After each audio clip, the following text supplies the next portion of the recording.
नमस्कार दोस्तों। यूजीसी के कानून पर सुप्रीम कोर्ट ने आज सुनवाई के दौरान यूजीसी के नए कानूनों पर रोक लगा दी है।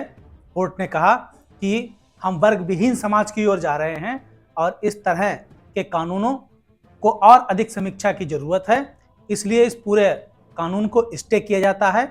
अब 2012 तक के कानून ही लागू रहेंगे। इस पूरे मामले में 19 मार्च की तारीख तय की गई है।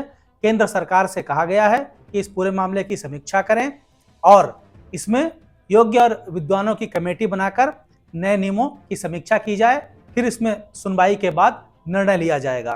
कोर्ट ने इस पर तल्ख टिप्पणी की कि हम भेदभाव को मिटाना चाहते हैं। जहां वर्तमान में इंटरकास्ट मैरिज हो रहे हैं, लोग हॉस्टल में एक साथ रह रहे हैं, ऐसे शैक्षणिक माहौल में हम किसी भी वर्ग विशेष को लेकर किसी भी तरह के कानून के पक्षधर नहीं हैं। इस पूरे मामले पर अब एक नई बहस छिड़ गई है और समानता और सद्भाव को बढ़ाने के लिए, सबके हितों के संरक्षण के लिए कानून होने चाहिए। ऐसे कानूनों की देश को जरूरत नहीं है जो लोगों को बांट रहे हों, जो भेदभाव पैदा कर रहे हों, जो शैक्षणिक माहौल को जहरीला बना रहे हैं। तो सुप्रीम कोर्ट के कुछ वकीलों ने भी अपनी इस मामले में राय रखी है। सुप्रीम कोर्ट में जिन लोगों ने याचिका दायर की थी और जिनकी याचिका पर माननीय सुप्रीम कोर्ट ने सुनवाई की है, क्या है पूरा मामला, सुनिए। सुप्रीम कोर्ट के द्वारा यूजीसी पर स्टे लगा दिया गया है, क्या कुछ हुआ आज कोर्ट में? आज माननीय सुप्रीम कोर्ट ने जो यूजीसी रेगुलेशंस नए नियम पास किए गए हैं उस पर सुप्रीम कोर्ट ने रोक लगाई है, उसको एबियंस में रखा है और सुप्रीम कोर्ट ने अपनी पावर्स को एक्सरसाइज करते हुए अंडर आर्टिकल 142 जो यूजीसी रेगुलेशंस 2012 हैं उनको इन ऑपरेशन किया, उनको प्रभावी किया। अगला कदम क्या रहेगा, क्योंकि इस पे सुप्रीम कोर्ट की तरफ अब सुप्रीम कोर्ट ने इस मामले में केंद्र सरकार को और सारे पक्षकारों को नोटिस जारी किया है और इस मामले की अगली सुनवाई 19 मार्च को निर्धारित की गई है। 19 मार्च को क्या कुछ होने की संभावनाएं हैं? अब ये तो कोई व्यक्ति प्रेडिक्ट नहीं कर सकता है। केंद्र सरकार से जवाब मांगा है, केंद्र सरकार अपना जवाब देगी, फिर मामला आगे बढ़ेगा। पहला जो 3C सेक्शन है, उस 3C सेक्शन के अंदर जो कास्ट डिस्क्रिमिनेशन की बात की गई थी, उस कास्ट डिस्क्रिमिनेशन के अंदर जनरल कैटेगरी को एक्सक्लूड कर दिया गया था और सिर्फ 3 कैटेगरी SC, ST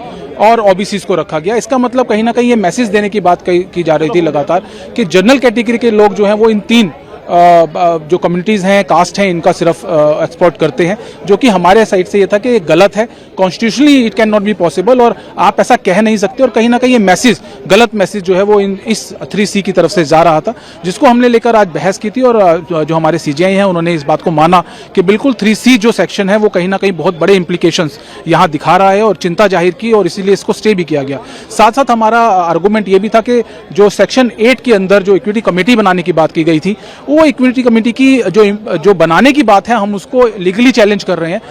हमारा ये कहना है कि उसको बनाने का राइट यूजीसी के पास नहीं है। वो कमेटी या तो यूजीसी सेंट्रल लेवल पे फ्रेम कर सकती है, नहीं तो कॉलेजेस के स्टेट लेवल के ऊपर वो कमेटी जो है फ्रेम नहीं की जा सकती। साथ साथ उसके अंदर जनरल कम्युनिटी का रिप्रेजेंटेशन को लेकर कोई भी बात नहीं कही गई थी, जो कि गलत है।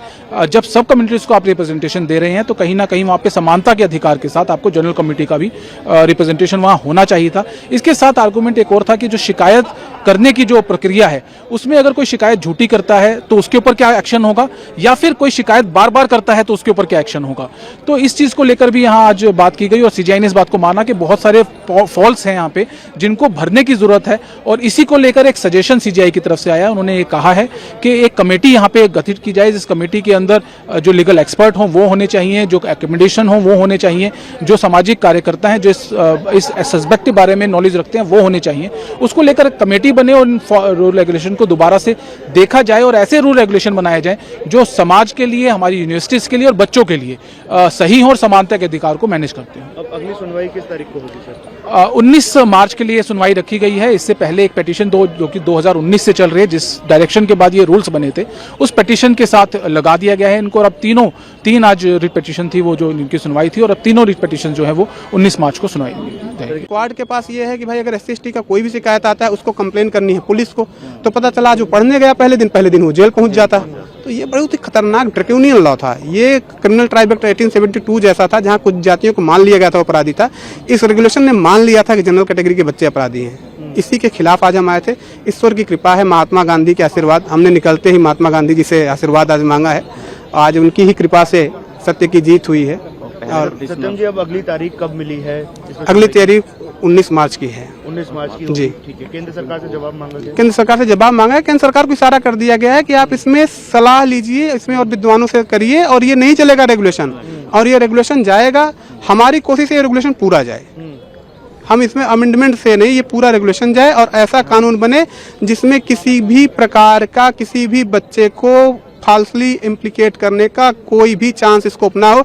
अदरवाइज पॉलिटिकल पार्टी जो उनके प्रवक्ता बैठे हैं बच्चों को फंसाने के लिए। अब पर्टिकुलर देखिए, हम कास्टलेस सोसाइटी चाहते हैं। अगर आप अभी किसी यूनिवर्सिटी कैंपस किसी हॉस्टल में चले जाएं, ठंडियों का सीजन चल रहा है, एक ही रजाई में जनरल और ओबीसी का बच्चा बैठा हुआ मिल जाएगा आपको। आपने ऐसा बना दिया कि जैसे जी यूनिवर्सिटी डिवाइडेड है।